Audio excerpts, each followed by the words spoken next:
કચ્છમાં છેલ્લા 24 કલાક દરમિયાન હવામાનમાં અણધાર્યો પલટો જોવા મળ્યો છે।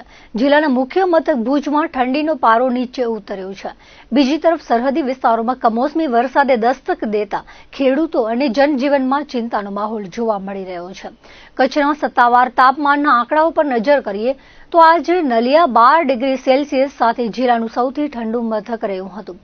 ભુજમાં ગુરુવારની સરખામણીએ તાપમાનમાં ઘટાડો નોંધાતા પારો 14 ડિગ્રી અટક્યો હતો, જ્યારે કંડલામાં તાપમાન 17.5 ડિગ્રી સેલ્સિયસ નોંધાયું હતું।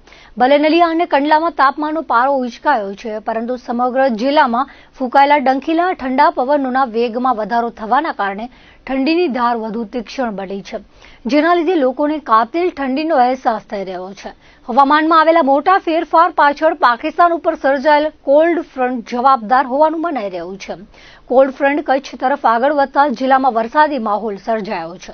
ખાસ કરીને લખપત તાલુકાના નારાયણ સરોવર, વર્માનગર અને ગુહર સહિતના આસપાસના વિસ્તારોમાં મોડી રાત્રે કમોસમી વરસાદી ઝાપટા વરસ્યા હતા।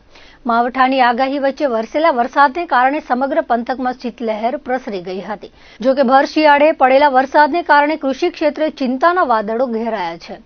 શિયાળુ પાકોને કમોસમી વરસાદથી મોટું નુકસાન થવાની ભીતિ ખેડૂતો દ્વારા વ્યક્ત કરવામાં આવી રહી છે। વાતાવરણમાં આવેલા અચાનક અને વિષમ બદલાવની સીધી અસર જન આરોગ્ય પર પણ જોવા મળી રહી છે। ઠંડા પવનો અને ભેજવાળા વાતાવરણને કારણે જિલ્લામાં તાવ, શરદી અને ઉધરસ જેવી વાયરલ બીમારીઓના કેસોમાં નોંધપાત્ર વધારો થયો છે। સરકારી અને ખાનગી હોસ્પિટલોમાં દર્દીઓની સંખ્યા વધી રહી છે। કચ્છમાં અત્યારે બેવડી ઋતુ અને કમોસમી વરસાદના કારણે જનજીવન પ્રભાવિત થયું છે।